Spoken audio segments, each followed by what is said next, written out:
नमस्कार साथियों। आज की जो क्लास अपनी रहेगी वो चित्तौड़गढ़ दुर्ग से रिलेटेड रहेगी और इस नए चैनल पर आप सभी का स्वागत है। ज्ञान ज्योति चैनल पर आप सभी का स्वागत और अभिनंदन। आज से अपन जो क्लासेस लेकर के आए हैं अपने इसी चैनल पर वो राजस्थान जी के कला संस्कृति, इतिहास, भूगोल और पॉलिटी की रहेगी, जिसके अंतर्गत अपन जो भी परीक्षाओं में प्रश्न पूछे जाते हैं उनके आधार पर अपन उसकी तैयारी करेंगे। जैसे कि आज जो अपना टॉपिक है चित्तौड़गढ़ दुर्ग, आप सभी जानते हैं चित्तौड़गढ़ दुर्ग के बारे में। दुर्गों को अगर अपन देखें तो 4 श्रेणियों में कौटिल्य ने बांटा है और अपने जो शुक्र नीति के अनुसार शुक्राचार्य जी हैं उन्होंने 9 श्रेणियों में दुर्गों को बांटा है। उसी दुर्ग की एक श्रेणी में हमारा जो चित्तौड़गढ़ दुर्ग है उससे क्या क्या प्रश्न पूछे जाते हैं, उन्हीं सवालों को लेकर के मैं आज हाजिर हुआ हूँ आप सभी के सामने। पहला वीडियो है मेरा, आप सभी सपोर्ट और मुझे करते रहेंगे ताकि रोज़ प्रतिदिन नए नए प्रश्नों को लेकर के मैं आपके समक्ष पेश होता रहूँगा। और आज का जो अपना टॉपिक रहेगा वो दुर्ग का रहेगा, दुर्ग में भी रहेगा चित्तौड़गढ़ दुर्ग। सभी आप जानते हैं क्यों लिया है इस चित्तौड़गढ़ दुर्ग को पहली क्लास में, क्योंकि त्याग, बलिदान और वीरता का अगर प्रतीक देखा जाए तो हमारा चित्तौड़ है। और मेवाड़ का जो सबसे ज़्यादा युद्धों को झेलने वाला जो किला है वो है चित्तौड़गढ़। बहुत सारी इससे हमारे शौर्य की गाथाएं जुड़ी हुई है। बहुत सारे वीर जो हमारे पुरुष हुए हैं, वीर पुरुष वीरांगनाएं हुई हैं, इसी दुर्ग से जुड़ी हुई है। तो इस कारण से आज मैंने अपना इस जो टॉपिक लिया है वो चित्तौड़गढ़ लिया है। आप कहेंगे उस टॉपिक को लेकर के हाजिर हो सकता था, लेकिन मैंने सोचा चित्तौड़गढ़ को लेना, क्योंकि चित्तौड़गढ़ जो दुर्ग है वो काफ़ी हमारे लिए महत्व रखता है। मेवाड़ वासियों के लिए, पूरे राजस्थान वासियों के लिए, देशवासियों के लिए रहता है, लेकिन मेवाड़ वासियों के लिए काफ़ी रहता है। तो इसी संबंध में मैंने बहुत सारे प्रश्न बनाए हैं। क्या क्या प्रकृति रहती है प्रश्नों की परीक्षा के लिहाज से, तो वो हमने यहाँ पे डिस्कस की है। एक तो जैसे पूछा जाता है निर्माण क्या किसने करवाया, किसी चित्तौड़गढ़ किले का निर्माण किसने करवाया, तो यहाँ पे सारे मैंने इसलिए लिख रखे हैं फैक्ट्स, क्योंकि आप इसका स्क्रीनशॉट लेंगे, अपने कॉपी में एक पेज पर लिखेंगे और एक पूरे पेज के ऊपर ये सारी जानकारियाँ रहेगी। तो आपको कुछ नहीं करना है, उसी पेज को 2 या 3 बार अगर आप पढ़ोगे तो सारी चीज़ें आपके क्लियर हो जाएगी। तो अब यहाँ पे अपन शुरू करते हैं अपना चित्तौड़गढ़ दुर्ग। निर्माण इसका करवाया था चित्रांगद मौर्य ने, और इस निर्माण करना की जो जानकारी हमें मिलती है वीर विनोद पुस्तक के अनुसार मिलती है, जो कि कवि श्यामल दास जी ने लिखा था। इसी दुर्ग का आकार हम देखें वेल मछली के समान है, मछली जैसा देखते हैं अपन, वेल मछली जो सबसे बड़ी मछली है उसके समान इसका आकार है, वेल मछली के समान। उपनाम राजस्थान का गौरव इसे कहते हैं, किलों का सिरमौर, चित्रकूट, चित्रकोट दुर्ग भी कहते हैं, विचित्रकूट भी इसे कहते हैं। जब कुंभा ने इसका निर्माण करवाया उस समय विचित्रकूट इस दुर्ग को कहा जाता था। आप साथ साथ इस क्लास के अंतर्गत आपको जो भी कोई आपको लगे इफेक्ट मैं कुछ बोल रहा हूँ तो आप उनको भी नोट डाउन कर सकते हैं। राजस्थान का दक्षिणी प्रवेश द्वार इस दुर्ग को कहा जाता है। मालवा का प्रवेश द्वार भी इसे कहते हैं, क्योंकि गुजरात और मध्य प्रदेश का मिडिल पॉइंट ये दुर्ग रहा है। तो सामरिक महत्व से भी इस दुर्ग का काफ़ी महत्व था। इतिहास का के समय में अपन देखें बात करें तो स्थिति अगर देखें हम तो ये गंभीरी और बेडस नदी के समीप स्थित है। केलजर की पहाड़ियों के पास में जो मैसा का पठार है 616 मीटर की ऊंचाई पर स्थित है, उसी का हिस्सा जो है उसी के ऊपर ये दुर्ग बनाया गया है। इस दुर्ग को अगर अपन देखें तो जो अपने चाणक्य हैं, कौटिल्य हैं, उनके अर्थशास्त्र की पुस्तक में जो 4 किलों का वर्णन कर रखा है उनमें से केवल धानवंत श्रेणी में ये नहीं आता है, बाकी तीनों श्रेणियों में ये आता है। और शुक्र नीति के जो 9 दुर्ग हैं उन्हीं में से भी देखेंगे अपन तो धानवंत श्रेणी में नहीं आता। 8 श्रेणियों में हमारा चित्तौड़गढ़ दुर्ग शामिल है। इसी कारण से इसको हम कहते हैं किलों का सिरमौर। और बात करें तो इसी दुर्ग के बारे में, इसी किले के बारे में कहा गया है गढ़ तो चित्तौड़गढ़ बाकी सब गढ़ैया। तो एग्जाम में इस तरह से प्रश्न पूछा जा सकता है किस किले के लिए इसका ऐसा कथन कहा गया है, ऐसा रिक्त स्थान आ जाए यहाँ पे, गढ़ तो रिक्त स्थान बाकी सब गढ़ैया। तो हमें ध्यान रखना है 4 ऑप्शन में हमारा चित्तौड़गढ़ होगा तो उसे हमें सही करना है। निर्माण के बारे में बात करें तो चित्रांगद मौर्य ने इसका निर्माण करवाया था। और फिर हम देखें आधुनिक निर्माता कुंभा को कहा गया है क्योंकि इसके दुर्ग के ऊपर जो भी स्थापत्य कला से रिलेटेड जितनी भी सारी इमारतें हैं, महल है, मंदिर हैं, तो उस समय में हम देखेंगे उसमें पुनर्निर्माण जो है उसका और उसमें सुधार जो किया है स्थापत्य कला के अंदर तो कुंभा ने किया। इस कारण से इस किले का आधुनिक निर्माता जो है हमने राणा कुंभा को कहा गया है। स्थिति क्लियर हो गई है, ये कहाँ है? एग्जाम में ऐसा प्रश्न पूछा जाता है भाई कि ये कौन सी नदी के किनारे हैं, कौन सी नदी के समीप है, कौन सी पहाड़ी पर स्थित है, तो ये प्रश्न हमारे कहीं गलत नहीं होंगे। यहाँ पे विशेषताएं की बात करें तो कुछ विशेषताएं इस दुर्ग की, जैसे क्षेत्रफल की दृष्टि से राज्य का सबसे विशाल दुर्ग यही है, इसी कारण से इसे महादुर्ग की संज्ञा दी गई है। राजस्थान का सबसे बड़ा लिविंग फोर्ट भी इसी दुर्ग को कहा जाता है क्योंकि इस दुर्ग के ऊपर बहुत सारी जो लोग हैं वो निवास करते हैं, आवासीय दुर्ग है, इस कारण से राजस्थान का सबसे बड़ा लिविंग फोर्ट भी यही है। राज्य का एकमात्र दुर्ग है जहाँ पर खेती की जाती है, तो ये भी हमें ध्यान रखना है, एकमात्र दुर्ग यही है जहाँ पर खेती की जाती है, काफ़ी बड़ा दुर्ग है। 7 प्रवेश द्वार हैं यहाँ पर, इन 7 प्रवेश द्वारों का जो निर्माण है वो महाराणा कुंभा के द्वारा करवाया गया है। और इन द्वारों को अगर अपन बात करें तो यही सीक्वेंस रहता है इसका, पाडन पोल, भैरव पोल, हनुमान पोल, गणेश पोल, जोड़ला पोल और लक्ष्मण पोल, फिर लास्ट में हम देखते हैं राम पोल। प्रत्येक पोल के ऊपर कुछ विशेष स्मारक बना रखे हैं जिनकी चर्चा हमने यहाँ पे कर रखी है। जैसे पाडन पोल, इस गेट के यहाँ पर बाघ सिंह का स्मारक बना रखा है। फिर हम देखते हैं भैरव पोल और हनुमान पोल, इनके दोनों के मध्य में जयमल और कल्ला राठौड़ की छतरियाँ बना रखी है। फिर बात करते हैं राम पोल यहाँ पर पत्ता सिसोदिया का स्मारक स्थित है। तो ये हमारी विशेषताएं हुई चित्तौड़गढ़ दुर्ग की। और कुछ विशेषता है चित्तौड़गढ़ दुर्ग की, तो वो है इस दुर्ग में सर्वाधिक 3 साके हुए हैं। 3 साके, साकों का मतलब है केसरिया और जौहर। जब युद्ध हुआ करता था तब अगर हमारे विपरीत हालात बनते थे तो जो राजा होते थे वो केसरिया धारण करते थे और महिलाओं के द्वारा जौहर किया जाता था, तो इसे कंप्लीट साका कहा जाता है। तो हमारे इस चित्तौड़गढ़ दुर्ग में 3 सर्वाधिक साके हुए हैं। इतिहास के अंदर अपन देखें तो 1303 में राणा रतन सिंह के राज्यकाल में अलाउद्दीन खिलजी के साथ में इनका युद्ध हुआ था। इस समय में हम देखेंगे अलाउद्दीन खिलजी की जीत हुई थी और जीत के पश्चात इन्होंने अपने पुत्र खिज्र खां को ये किला सौंप दिया था और उसका नाम रख दिया था खिजराबाद। फिर हमने देखा इसी युद्ध में गोरा और बादल ने काफ़ी शानदार संघर्ष किया था, वीर गति को प्राप्त हुए थे ये, और इस समय में पद्मिनी ने जौहर किया था, जिसके बारे में आपने बहुत सारी जानकारी पहले ही ले रखी है पद्मिनी की सुंदरता के बारे में।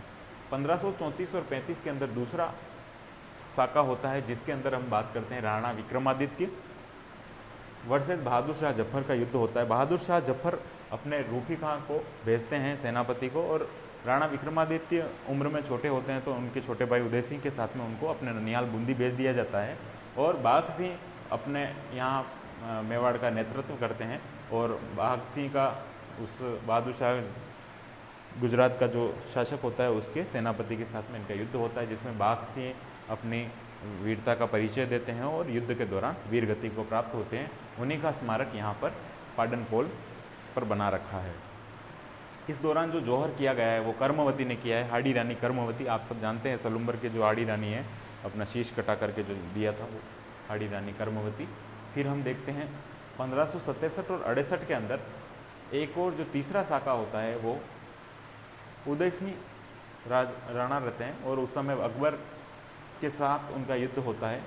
इस युद्ध के अंदर हम देखेंगे उदय सिंह उदयपुर की तरफ पहाड़ियों के जो जंगलों हैं वहाँ पे शरण लेते हैं, और उनकी तरफ से जयमल व कल्ला राठौड़ युद्ध लड़ते हैं। इस दौरान हम देखेंगे फूल कंवर जौहर करती है, और इस तरह से यहाँ पे 3 साखें कंप्लीट होते हैं, और अकबर यहाँ पे इस दुर्ग का नाम एलानाबाद रख देते हैं।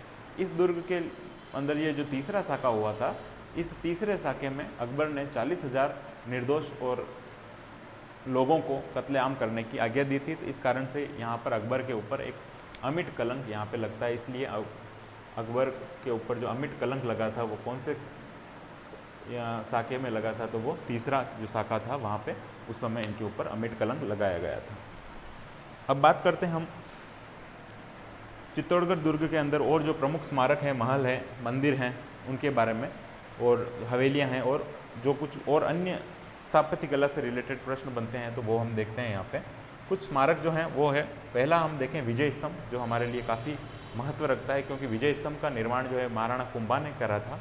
और महाराणा कुंभा ने इसका निर्माण क्यों किया था? सारंगपुर युद्ध की विजय के उपलक्ष्य में मोहम्मद खिलजी के साथ में जो 1437 के अंदर जो युद्ध हुआ था उसमें महाराणा कुंभा की जीत हुई थी, और इस जीत के उपलक्ष्य में महाराणा कुंभा ने इसका निर्माण 1438 में प्रारंभ किया था, और 10 सालों के पश्चात 1448 में इस विजय स्तंभ जो 9 मंजिला इमारत है, इस स्थापत्य कला का निर्माण पूरा हुआ था। तो ये जो इमारत है विजय स्तंभ कहलाई। और इसी विजय स्तंभ को अगर अपन देखें तो इसको हिंदू देवी देवताओं का अजायब घर भी कहते हैं, क्योंकि इसमें काफ़ी सारी हिंदू देवी देवताओं की मूर्तियां हैं। और इस दुर्ग के अंदर जो विजय स्तंभ है इसके बारे में बहुत सारी जानकारियां हमें देखने को मिलती है, परीक्षा के लिहाज से काफ़ी इंपॉर्टेंट है। तो हमने यहाँ पे जो नोट्स बनाए हैं शॉर्टकट फैक्ट के माध्यम से ही बनाए हैं। आप इन सभी फैक्ट्स को अच्छे से 1-2 बार पढ़ेंगे तो आसानी से आपको याद हो जाएंगे। यूँ कहिए आप देखेंगे विजय स्तंभ के बारे में तो 15 अगस्त 1949 को इसके ऊपर 1 रुपये का डाक टिकट जारी हुआ है। और ये जो विजय स्तंभ है वो भगवान विष्णु को समर्पित इमारत है, 9 मंजिला इमारत है, और 157 यहाँ पे सीढ़ियाँ हैं। और अगर अपन इसके आधार की बात करें तो 30 फीट का इसका आधार है।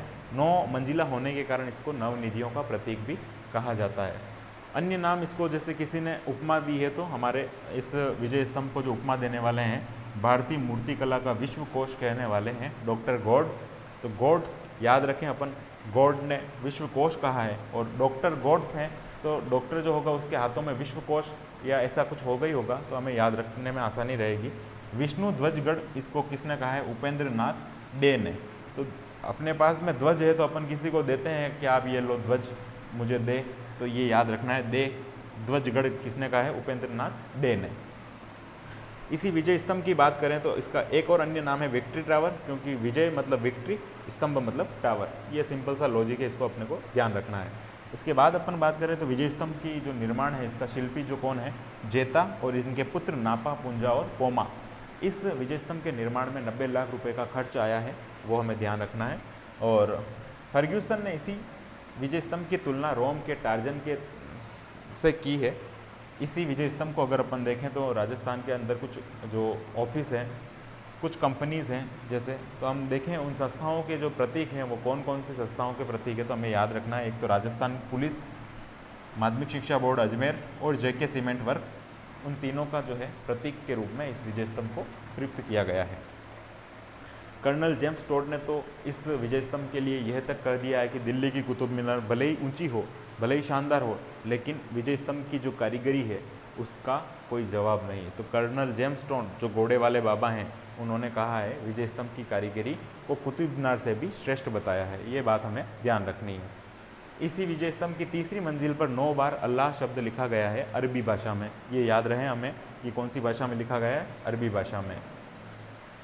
विजय स्तंभ की 8वीं मंजिला को अपन देखें, 8वीं मंजिल पर कोई मूर्ति नहीं है, ये बात ध्यान रखें। 8वीं मंजिल पर कोई मूर्ति नहीं है, खाली है। एक और बात इसका याद रखेंगे अपन कि जो विजय स्तंभ है उसकी 9वीं जो मंजिला है, 9वीं मंजिल, उस पर बिजली गिरी थी। तो एक बार बिजली गिरने के पश्चात उसका जो पुनर्निर्माण करवाया उसमें, तो वो किसने करवाया है? स्वरूप सिंह जी ने करवाया 1911 में। तो बिजली गिरने से जो क्षतिग्रस्त इमारत हो गई थी, उस क्षतिग्रस्त इमारत का पुनर्निर्माण 9वीं मंजिल का स्वरूप सिंह ने करवाया। ये हमें ध्यान रखना है। 9 मंजिला इमारत है, 9 मंजिला इमारत का अगर ऊपर वाला टॉप वाला हिस्सा अगर क्षतिग्रस्त होगा तो उसका रूप कैसा दिखेगा? हमें बदसूरत दिखेगा। तो उसका स्वरूप देने के लिए हमें स्वरूप सिंह ने 1911 में उसका स्वरूप निर्माण, उसका पुनर्निर्माण करवाया था। ये याद हमारे को रखने में आसानी रहेगी। फिर इसी चित्तौड़गढ़ दुर्ग पर एक और हमारा जो सुंदर इमारत है वो कीर्ति स्तंभ है। और उस कीर्ति स्तंभ के बारे में बात करें तो वो कीर्ति स्तंभ का जो निर्माण है वो जैन जीजाशाह बघेरवाल ने किया था। और ये जो मूर्ति है, ये जो कीर्ति स्तंभ है, ये आदिनाथ, भगवान आदिनाथ जैन तीर्थंकर, पहले तीर्थंकर हैं, उनको समर्पित है। ऋषभ देव भी उन्हें हम कहते हैं। और इस कीर्ति स्तंभ के जो शिल्पीकार हैं वो हैं अत्रि और उनके पुत्र महेश, उन्होंने मिलकर के इसको बनाया था। 7 मंजिला इमारत है ये और इसकी ऊंचाई 75 फीट है। ये हमें याद रखना है यहाँ पे। अब हम बात करते हैं कुछ मंदिर, कुछ महल और कुछ हवेलियाँ और अन्य जो इस दुर्ग पर स्थित हमारे स्थापत्य कला के शानदार नुमाइंदे हैं, तो उनके बारे में हम बात करते हैं। तुलजा भवानी का मंदिर, जिसे हम न्याय की देवी कहते हैं, यहाँ पर बलबीर ने बनवीर ने दासी पुत्र जो बनवीर था, इन्होंने इस मंदिर का निर्माण करवाया। और तुलजा भवानी मंदिर जो है, तुलजा भवानी माता का मंदिर, इसमें शिवाजी को आराध्य देवी, शिवाजी की जो आराध्य देवी है वो तुलजा भवानी को माना जाता है। फतेह प्रकाश महल फतेह सिंह जी के द्वारा बनाया गया, और आज जो वर्तमान में हम देखते हैं राजकीय म्यूजियम और संग्रहालय जो है वो इसी में संचालित होता है। नवलखा भंडार, नवलखा जो कोठा है, 9 कोठा, वो कुंभा द्वारा निर्मित है, और कुंभा के 9 कोठों के मकान के रूप में भी उसको जाना जाता है। यहीं पर उदय सिंह का जन्म हुआ था, राणा सांगा के पुत्र उदय सिंह का जन्म यहीं हुआ था। बनवीर ने इसी 9 कोठा मकान या 9 कोठा जो भंडार है, इसमें अंतर्दुर्ग बनाने की कोशिश की थी। तो ये तो हमारे कुछ प्रमुख स्मारक या महल हो गए। अब हम देखते हैं कुछ मंदिर जो इसी चित्तौड़गढ़ दुर्ग में हमें देखने को मिलते हैं। सम्मिदेश्वर मंदिर, सम्मिदेश्वर मंदिर मोकल का द्वारा बनाया गया मंदिर था। मोकल का मंदिर, जिसे हम त्रिभुवन नारायण का मंदिर भी कहते हैं, उसी को वापस से सुधार करके सम्मिदेश्वर मंदिर बनाया गया है। वर्तमान में सम्मिदेश्वर मंदिर के नाम से जाना जाता है। कालिका माता मंदिर, आप सब जानते हैं कालिका माता मंदिर की वहाँ पे एक शानदार प्रतिमा बनाई गई है माता जी की, और इसी मंदिर को हम सूर्य मंदिर के नाम से भी जानते हैं। कुंभ श्याम मंदिर यहाँ पे स्थित है। मीरा मंदिर स्थित है यहाँ पे, मीरा मंदिर। इस मीरा मंदिर में मीरा की कोई मूर्ति नहीं, जबकि मीरा की एक तस्वीर है। श्रृंगार चंवरी, कुंभा की पुत्री रमाबाई का विवाह इसी चंवरी में हुआ था, जो शांति जिनालय के रूप में अभी वर्तमान में हमें देखने को मिलता है। 27 देवरी, 27 छोटी मोटी देवरियों का मंदिर है, ये भी जैन तीर्थंकरों को समर्पित है। और लाखोटा बारी भी इसी किले में हमें देखने को मिलता है। कुछ प्रमुख हवेलियाँ भी हैं यहाँ पे, जैसे भामाशाह हवेली, सलुम्बर हवेली, तो हमें ये याद रखनी है यहाँ पे। अन्य में हम देखते हैं रैदास की छतरी भी यहाँ पे है, गंगू कुंड है, कुकड़ेश्वर तालाब है, कुकड़ेश्वर कुंड है, कुकड़ेश्वर कुंड भी यहीं पे है, कुकड़ेश्वर कुंड, कुकड़ेश्वर मंदिर, कुकड़ेश्वर मंदिर भी यहीं है, कुकड़ेश्वर मंदिर। तो कुछ ये फैक्ट्स हमें ध्यान में रखने। मानमोरी का तालाब, पद्मिनी महल, गोरा बादल के महल, तो ये हमारे इस चित्तौड़गढ़ किले से रिलेटेड कुछ फैक्ट्स हुए हैं। एक और इम्पोर्टेंट फैक्ट्स मुझे लगता है, हो सकता है ये एग्ज़ाम में अब आएगा, क्योंकि ये मैंने कभी सुना नहीं है कि आएगा ये एग्ज़ाम में आ सकता है, क्योंकि इसका अभी तक किसी ने एग्ज़ाम में इसको लिया नहीं है। यून केसन करके एक जो इतिहासकार थे, उन्होंने चित्तौड़गढ़ दुर्ग की तुलना एक भीमकाय जहाज़ की छत से की है। उन्होंने ऐसा बताया कि जब चित्तौड़गढ़ के उस किले पर चलते हैं तो हमें ऐसा लगता है जैसे हम किसी भीमकाय जहाज़ की छत पर चल रहे हों। तो उन्होंने इस चित्तौड़गढ़ दुर्ग की जो तुलना है वो भीमकाय जहाज़ से की है, भीमकाय जहाज़ की छत से की है। किसने की है? यून केसन ने की है। तो याद रखना है भाई, जो जहाज़ है वो कौन चला रहा है? किसन चला रहा है, यून केसन ने क्या कहा है भाई, जो भीमकाय जहाज़ है उसकी छत की तुलना चित्तौड़गढ़ दुर्ग से करने का काम किसने किया है? यून केसन ने किया है। तो ये हमारा जो चित्तौड़गढ़ है, राजस्थान का गौरव, किलों का सिरमौर, आज कंप्लीट हुआ है। कल हम जो नेक्स्ट क्लास है उसमें किसी नए किले को लेकर के आएंगे। अगर आप चाहें किसी किले को पढ़ना तो आप कमेंट बॉक्स में ज़रूर लिखें कि हम नेक्स्ट इस किले को पढ़ना चाहेंगे। तो इस चित्तौड़गढ़ से रिलेटेड अगर आपको और कोई जानकारी आपको लगी कि इसमें कम है तो आप ज़रूर कमेंट बॉक्स में शेयर करेंगे। और बहुत बहुत धन्यवाद आपका, इस चैनल पर बने रहें, प्रत्येक दिन आपको नई से नई क्लास मिलती रहेगी। बहुत बहुत धन्यवाद आपका।